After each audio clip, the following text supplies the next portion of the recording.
Hello Vikram भाजी, ਕੀ ਹਾਲ ਚਾਲ ਹੈ? ਪਵਨੀਤ ਜੀ ਬਹੁਤ ਵਧੀਆ ਜੀ। ਥੈਂक्स ਫॉर ਕਮਿੰਗ। ਮਾਈ ਪਲੇਜ਼ਰ ਜੀ। ਸੋ ਆਪਾਂ ਟੌਪਿਕ ਦੀ ਗੱਲ ਕਰਦੇ ਸੀਗੇ ਰੀਅਲ ਐਸਟੇਟ ਇਨਵੈਸਟਿੰਗ। ਸੋ ਕੀ ਹੈਗਾ ਰੀਅਲ ਐਸਟੇਟ ਇਨਵੈਸਟਿੰਗ, ਕਿਉਂ ਕਰਨੀ ਚਾਹੀਦੀ ਹੈ? ਕਿਉਂਕਿ ਮੈਨੂੰ ਨਹੀਂ ਲੱਗਦਾ ਕਿ ਰੀਅਲ ਏਸਟੇਟ ਇਨਵੈਸਟਿੰਗ ਤੋਂ ਬਿਨਾ ਕੋਈ ਹੋਰ ਤੁਹਾਡੇ ਕੋਲ ਐਸੈਟ ਕਲਾਸ ਹੈਗੀ ਹੈ ਜਿਹੜੀ ਰਿਟਰਨ ਤੁਹਾਨੂੰ ਰੀਅਲ ਏਸਟੇਟ ਦਿੰਦੀ ਹੈ, ਜਿਹੜੀ ਲੈਵਰੇਜ ਰੀਅਲ ਏਸਟੇਟ 'ਚ ਤੁਸੀਂ ਲੈ ਸਕਦੇ ਹੋ, ਉਹ ਕਿਸੇ ਹੋਰ ਐਸੈਟ ਕਲਾਸ 'ਚ ਤੁਸੀਂ ਲੈ ਨਹੀਂ ਸਕਦੇ। ਕਿਉਂਕਿ ਰੀਅਲ ਏਸਟੇਟ 'ਚ ਤੁਹਾਨੂੰ ਦੋ ਇਨਕਮ ਸਟਰੀਮ ਮਿਲਦੀਆਂ, ਇੱਕ ਤਾਂ ਤੁਹਾਨੂੰ ਕੈਸ਼ ਫਲੋ ਮਿਲਦਾ ਰੀਅਲ ਏਸਟੇਟ 'ਚ, ਦੂਜਾ ਕੈਪੀਟਲ ਐਪਰੀਸੀਏਸ਼ਨ ਮਿਲਦੀ ਹੈ। ਹੋਰ ਜੇ ਆਪਾਂ ਐਸੈਟ ਕਲਾਸ ਦੇਖੀਏ, ਬਹੁਤ ਘੱਟ ਐਸੈਟ ਕਲਾਸ ਹੈ ਜਿੱਥੇ ਤੁਹਾਨੂੰ ਦੋਨੇ ਚੀਜ਼ਾਂ ਮਿਲਦੀਆਂ।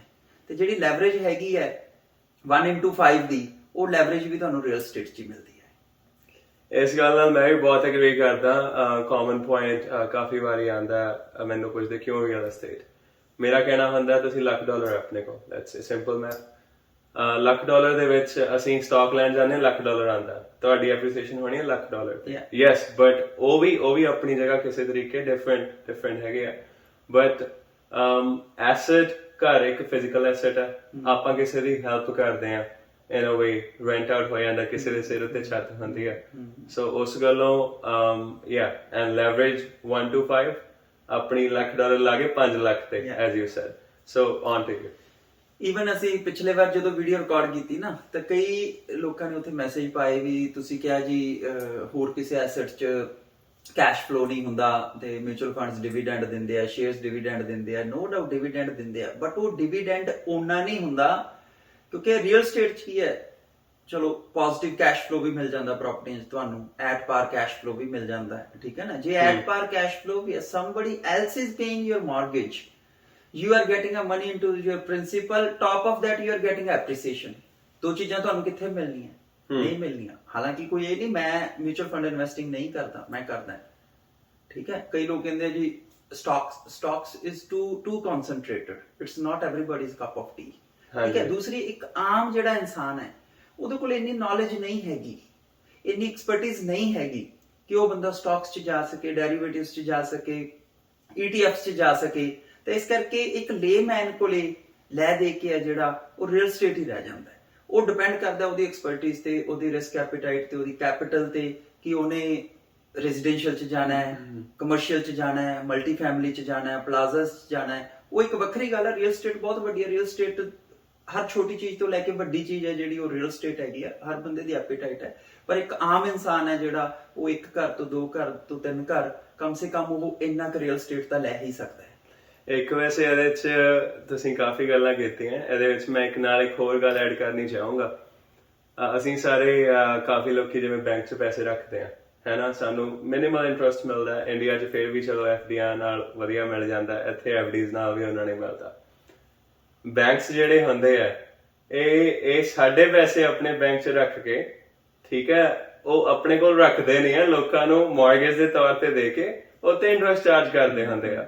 ਸੋ ਐਂਡ ਕਈ ਕਾਫੀ ਜਿਹੜੇ ਫੰਡਸ ਵਗੈਰਾ ਵੀ ਨੇ, ਲੋਕੀ ਇਨਵੈਸਟ ਕਰਦੇ ਆ। ਅੱਗੇ ਇਹ ਕੰਪਨੀਆਂ ਨੇ ਵੀ ਰੀਅਲ ਐਸਟੇਟ ਵਿੱਚ ਇਨਵੈਸਟ ਕੀਤੇ ਹੁੰਦੇ, ਵਨ ਵੇ ਔਰ ਦੀ ਅਦਰ, ਜਾਂ ਤਾਂ ਪਰਚੇਜ਼ਸ ਕਰਦੇ ਹੋਏ commercial properties and what not, right, ਜਾਂ ਤਾਂ ਆਪਣੇ ਮੌਰਗੇਜਸ ਦੇ ਤੌਰ ਦੇ ਵਿੱਚ, ਰਾਈਟ। ਐਂਡ ਹੋਰ ਤੁਸੀਂ ਕੀ ਦੱਸਣਾ ਚਾਹੋਗੇ ਇਹਦੇ ਬਾਰੇ? ਨਹੀਂ, ਹੋਰ ਇਹੀ ਹੈ, ਦੇਖੋ ਵੈਸੇ ਤਾਂ ਪੂਰੀ ਦੁਨੀਆ ਦੀ ਤੁਸੀਂ ਕਿਤੇ ਵੀ ਗੱਲ ਕਰੋ ਤਾਂ ਰੀਅਲ ਏਸਟੇਟ ਤੋਂ ਬਿਨਾ, ਜਿਹੜੀ ਰੀਅਲ ਏਸਟੇਟ ਇਕਨੋਮੀ ਦਾ ਇੱਕ ਮੇਜਰ ਪਾਰਟ ਹੈਗਾ। ਬਟ ਜੇ ਆਪਾਂ ਨਾਰਥ ਅਮਰੀਕਾ ਦੀ, ਸਪੈਸ਼ਲੀ ਕੈਨੇਡਾ ਦੀ ਗੱਲ ਕਰ ਲਈ, ਆਪਾਂ ਸਾਰੇ ਇਮੀਗ੍ਰੈਂਟਸ ਹੈਗੇ ਹਾਂ। ਜੇ ਕਿਸੇ ਵੀ ਬੰਦੇ ਨੇ ਵੈਲਥ ਕ੍ਰੀਏਟ ਕੀਤੀ ਹੈ, ਕਿਵੇਂ ਵੈਲਥ ਕ੍ਰੀਏਟ ਕੀਤੀ ਹੈ? ਉਹ ਰੀਅਲ ਏਸਟੇਟ ਦੇ ਥਰੂ ਹੀ ਕ੍ਰੀਏਟ ਕੀਤੀ ਹੈ ਨਾ। ਕੋਈ ਵੀ ਬੰਦਾ ਜਿਹੜੇ ਅੱਜ ਵੀ ਇਸ ਵੀਡੀਓ ਨੂੰ ਦੇਖ ਰਹੇ ਆ, ਤੁਸੀਂ ਆਪਦੇ ਆਪ ਨੂੰ ਪੁੱਛੋ, ਜਾਂ ਜਿਹੜਾ ਬੰਦਾ ਵੀ ਅੱਜ ਕੋਈ ਅਮੀਰ ਹੈਗਾ ਜਿਹਦੇ ਕੋਲੇ 4 ਘਰ ਹੈ, 5 ਘਰ ਹੈ, ਵੱਡਾ ਘਰ ਹੈ, ਉਹਨੂੰ ਪੁੱਛੋ ਵੀ ਤੂੰ ਕਿਵੇਂ ਬਣਾਇਆ ਸੀ? ਪਹਿਲੇ ਦਿਨ ਹੀ ਤੂੰ ਵੱਡਾ ਘਰ ਲੈ ਲਿਆ ਸੀ, ਕਿ ਪਹਿਲੇ ਦਿਨ ਤੂੰ ਛੋਟੇ ਤੋਂ ਸ਼ੁਰੂ ਕੀਤਾ, ਉਹਦੇ 'ਚ ਐਕੁਇਟੀ ਜੁੜ ਗਈ, ਫਿਰ ਤੂੰ ਉਦੋਂ ਵੱਡਾ ਲੈ ਲਿਆ, ਉਸ 'ਚ ਐਕੁਇਟੀ ਜੁੜ ਗਈ, ਫਿਰ ਉਸ ਤੋਂ ਵੱਡਾ। ਤਾਂ ਸਟੈਪਸ ਹੈਗੇ ਆ। ਸੇਮ ਥਿੰਗ ਵੈਲਥ ਕ੍ਰੀਏਸ਼ਨ ਦੇ ਰੀਅਲ ਏਸਟੇਟ 'ਚ ਸਟੈਪਸ ਹੈਗੇ ਆ। ਤੁਸੀਂ ਇੱਕ ਘਰ ਲੈ ਲਿਆ, ਇੱਕ ਘਰ 'ਚੋਂ ਐਕੁਇਟੀ, ਕਿਉਂਕਿ ਪਿਛਲੇ 10 ਸਾਲਾਂ 'ਚ ਐਕੁਇਟੀ ਬਿਲਡ ਬਹੁਤ ਹੋਈ ਹੈ।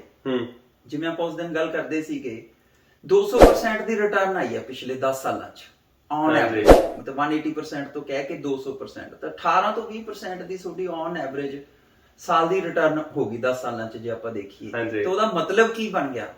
ਉਹਦਾ ਮਤਲਬ ਇਹ ਬਣ ਗਿਆ ਵੀ ਤੁਹਾਡੀ ਜਿਹੜੀ 20% ਡਾਊਨ ਪੇਮੈਂਟ ਹੈ ਜੇ ਤੁਹਾਡੀ, ਤਾਂ ਐਵਰੀ ਈਅਰ ਉਹ ਡਬਲ ਹੋ ਰਹੀ ਹੈ। ਜੇ $2 ਲੱਖ ਤੁਸੀਂ $1 ਮਿਲੀਅਨ ਦੇ ਘਰ ਚ ਪਾਇਆ ਹੈ ਤਾਂ ਹਰ ਸਾਲ 2 ਲੱਖ ਦਾ 4 ਲੱਖ ਬਣ ਰਿਹਾ ਤੁਹਾਡਾ। ਤੇ ਜੇ 10% ਡਾਊਨ ਤੇ ਲਿਆ ਤੁਸੀਂ ਤਾਂ ਤੁਹਾਡਾ 3 ਗੁਣਾ ਪੈਸਾ ਹੋ ਰਿਹਾ। ਹਾਂਜੀ, ਤਾਂ ਇਹ ਚੀਜ਼ ਤੁਹਾਨੂੰ ਕਿਤੇ ਮਿਲਣੀ ਹੈ? ਕਿਤੇ ਵੀ ਨਹੀਂ ਮਿਲਣੀ। ਬਿਲਕੁਲ ਸਹੀ ਗੱਲ ਹੈ।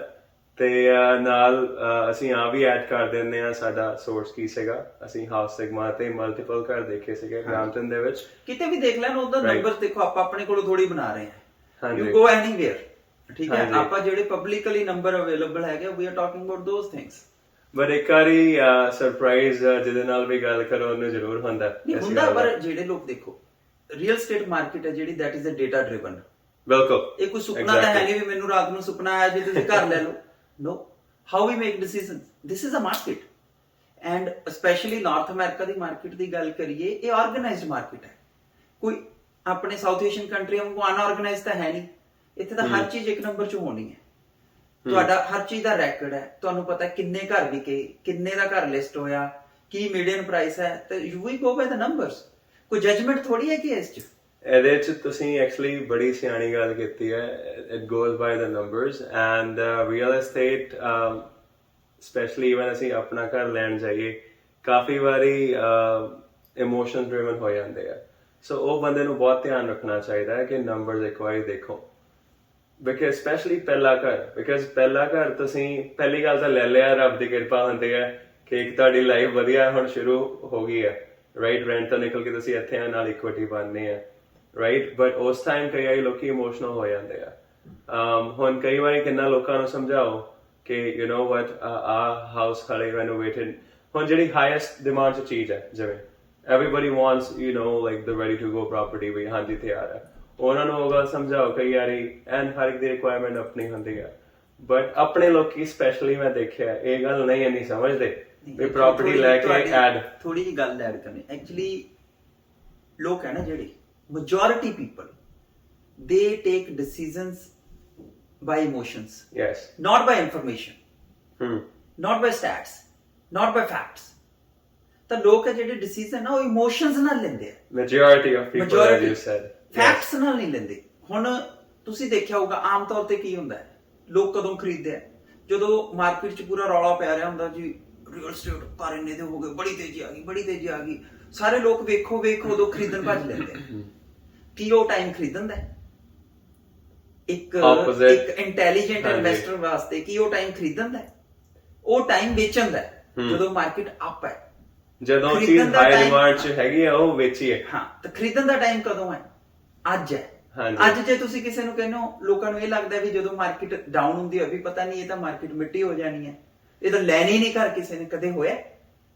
ਕਦੇ ਹੋਇਆ ਵੀ ਕੋਈ ਮਾਰਕੀਟ ਖਤਮ ਹੋ ਗਈ ਹੋਵੇ? ਸਪੈਸ਼ਲੀ ਰੀਅਲ ਸਟੇਟ ਮਾਰਕੀਟ ਤਾਂ ਕਦੇ ਵੀ ਨਹੀਂ ਖਤਮ ਹੁੰਦੀ। ਈਵਨ ਜੇ ਐਕੁਇਟੀ ਮਾਰਕੀਟ ਦੀ ਵੀ ਗੱਲ ਕਰੀਏ, ਆਈ ਐਮ ਨਾਟ, ਕਈ ਪੀਪਲ ਵੀਡੀਓ ਦੇਖਣਗੇ ਤੇ ਉਹ ਸੋਚਣਗੇ ਵੀ ਮੈਂ ਐਕੁਇਟੀ ਮਾਰਕੀਟ ਦੇ ਅਗੇਂਸਟ ਹੈ। ਮੈਂ ਐਕੁਇਟੀ ਮਾਰਕੀਟ ਦੇ ਅਗੇਂਸਟ ਨਹੀਂ, ਵੈਸੇ I do invest in other.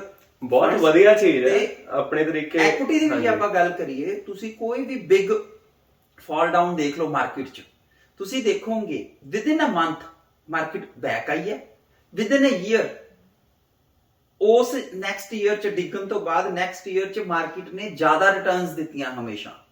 ਜਿੰਨੇ ਵੀ ਬਿਲੀਅਨੀਅਰਸ ਬਣੇ ਹੈ ਉਹ ਰਿਸੈਸ਼ਨ ਆਉਣ ਤੋਂ ਬਾਅਦ ਬਣੇ ਹੈ, ਕ੍ਰੈਸ਼ਸ ਬਣੇ। ਮੇਰੇ ਕੋਲ ਹੁਣ ਉਹ ਸਲਾਈਡ ਅਵੇਲੇਬਲ ਨਹੀਂ ਹੈਗੀ। I would like to share the slide in the next our video. ਮੈਂ ਤੁਹਾਨੂੰ ਦਿਖਾਉਂਗਾ ਸਲਾਈਡ ਵਿਦ ਨੰਬਰਸ। ਜਿਹੜੀ ਕੋਈ ਗੱਲ ਆਪਾਂ ਕਰਦੇ ਆ ਨਾ, ਆਪਾਂ ਨੰਬਰਸ ਦੇ ਬੇਸ ਤੇ, ਫੈਕਟਸ ਦੇ ਬੇਸ ਤੇ ਗੱਲ ਕਰਦੇ ਆ। ਐਨੀਬਡੀ ਕੈਨ ਚੈਲੰਜ ਅਸ। ਹਾਂਜੀ, ਬਿਲਕੁਲ ਸਹੀ ਗੱਲ ਹੈ ਭਾਜੀ। ਡੈਫੀਨਿਟਲੀ ਉਹੀ ਜਿਹੜੀਆਂ ਅਸੀਂ ਗੱਲਾਂ ਕਰ ਰਹੇ ਸੀ ਕਿ ਕ੍ਰੈਸ਼ ਦੇ ਟਾਈਮ ਮੈਂ ਰਾਬਰਟ ਕਿਓਸਾਕੀ ਨੂੰ ਕਾਫੀ ਸੁਣਦਾ। ਕਾਫੀ ਸਿੰਪਲ ਚੀਜ਼ਾਂ ਹੈਗੀਆਂ ਜਿਹੜੀਆਂ ਕਿ ਅਸੀਂ ਨਹੀਂ ਸਮਝਦੇ।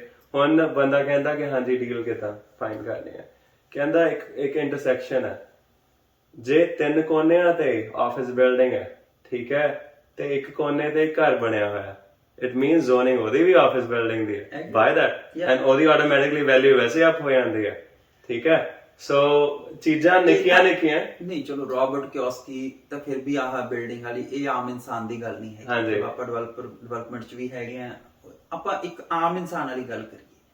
ਬੜਾ ਇੱਕ ਸਿੰਪਲ ਰੂਲ ਹੈ, ਬਾਏ ਲੋ ਸੈਲ ਹਾਈ, ਠੀਕ ਹੈ। ਇਹ ਹਰ ਚੀਜ਼ ਤੇ ਇੰਪਲੀਮੈਂਟ ਹੁੰਦਾ ਹੈ, ਰਾਈਟ। ਲੋਕ ਸਾਲ ਭਰ ਵੇਟ ਕਰਦੇ ਆ ਵੀ ਬਲੈਕ ਫਰਾਈਡੇ ਆਊਗਾ ਜਾਂ ਬਾਕਸਿੰਗ ਡੇ ਆਊਗਾ ਅਸੀਂ ਉਦੋਂ ਪਰਚੇਸ ਕਰਾਂਗੇ? ਕਿਉਂ ਕਰਾਂਗੇ? ਟੈਲ ਮੀ ਵਾਈ। ਬਾਏ ਲਓ, ਕਿਉਂਕਿ ਉਦੋਂ Deals ਸੇਲ ਹੁੰਦੇ ਲੱਗਦੀ ਆ। ਹੈ। ਤੇ ਕੀ ਰੀਅਲ ਸਟੇਟ, ਕੀ ਐਕੁਇਟੀ, ਕੀ ਕੋਈ ਹੋਰ ਚੀਜ਼ ਜਦੋਂ ਸੇਲ ਤੇ ਉਦੋਂ ਨਹੀਂ ਬਾਏ ਕਰਨੀ ਚਾਹੀਦੀ? ਉਦੋਂ ਲੋਕ ਡਰ ਜਾਂਦੇ ਆ, ਰਾਈਟ ਪੈਨਿਕ ਹੋ ਜਾਂਦੇ ਆ। ਰਾਈਟ। ਸਾਡੇ ਕਲੀਗ ਹੈਗੇ ਆ, ਪੈਨਿਕ ਚ ਤੁਹਾਨੂੰ ਇੱਕ ਗੱਲ ਦੱਸਦਾ, ਲੋਕ ਯੂਜੂਅਲੀ ਕਰਦੇ ਕੀ ਹੈ, ਜਦੋਂ ਤੇਜ਼ੀ ਹੁੰਦੀ ਹੈ ਉਦੋਂ ਬਾਏ ਕਰਦੇ ਆ ਲੋਕਾਂ ਮਗਰ ਲੱਗ ਕੇ। ਹਾਂਜੀ ਜਦੋਂ ਮਾਰਕੀਟ ਡਿੱਗ ਪੈਂਦੀ ਹੈ ਉਹਨਾਂ ਨੂੰ ਇਹ ਲੱਗਦਾ ਯਾਰ ਵੀ ਕਿਤੇ ਜਮਾ ਹੀ ਨਾ ਖਤਮ ਹੋ ਜਾਵੇ, ਵੇਚ ਦੋ, ਹਾਂਜੀ ਲਾਸ ਬੁੱਕ ਕਰ ਲਓ। ਉਹ ਹਾਂਜੀ। ਸਾਰੀ ਉਮਰ ਹੀ ਨਹੀਂ ਉੱਠ ਸਕਦੇ। ਯੂਜੂਅਲੀ ਲੋਕ ਇਦਾਂ ਰਿਐਕਟ ਕਰਦੇ ਆ। ਬਾਕੀ ਬਾਜੀ adding to it, you know what, ਆਪਣੀ ਇੰਡਸਟਰੀ ਦੇ ਵਿੱਚ ਮਿਸਗਾਈਡੈਂਸ ਬਹੁਤ ਹੈਗੀ ਹੈ। ਸਾਰੇ ਖੈਰ ਪਹਿਲੀ ਗੱਲ ਤਾਂ ਜਿਹੜਾ ਕੰਜ਼ਿਊਮਰ ਵੀ ਹੈਗਾ ਉਹ ਵੀ ਫੀਅਰ ਆਫ ਮਿਸਿੰਗ ਆਊਟ ਜਿਵੇਂ ਕਹਿ ਦਿੰਦੇ ਆ, ਸਾਰਿਆਂ ਨੂੰ ਹੁੰਦਾ ਅਸੀਂ ਨਾ ਰਹਿ ਜਾਈਏ, ਉਹਦੇ ਚੱਕਰ 'ਚ ਲੋਕੀ ਕੁਝ ਵੀ ਕਰ ਲੈਂਦੇ ਆ। ਆਪਣਾ ਬੈਕਗ੍ਰਾਉਂਡ ਦੇਖੋ, ਨੰਬਰਸ ਰਨ ਕਰੋ, ਲਾਈਕ ਆਪਣਾ ਵਧੀਆ ਸਾਈਡ ਵੀ ਦੇਖੋ, ਮਾੜੀ ਸਾਈਡ ਵੀ ਦੇਖੋ ਕਿ ਮਾੜੇ ਟਾਈਮ ਤੁਸੀਂ ਜਦੋਂ ਇੰਟਰਸਟ ਰੇਟਸ ਹਾਈ ਹੋ ਰਹੇ ਆ ਤੁਸੀਂ ਕੈਰੀ ਔਨ ਕਰ ਸਕਦੇ ਹੋ। ਉਹਦਾ ਜੇ ਡਾਊਟਫੁਲ ਹੈਗਾ ਉਹਦਾ ਬੈਕਅਪ ਪਲਾਨ ਕੀ ਹੈ, ਰਾਈਟ। ਬਾਕੀ ਬਾਜੀ ਗੱਲਾਂ ਆਪਣੀਆਂ ਬਹੁਤ ਚੱਲੀ ਜਾਣੀਆਂ।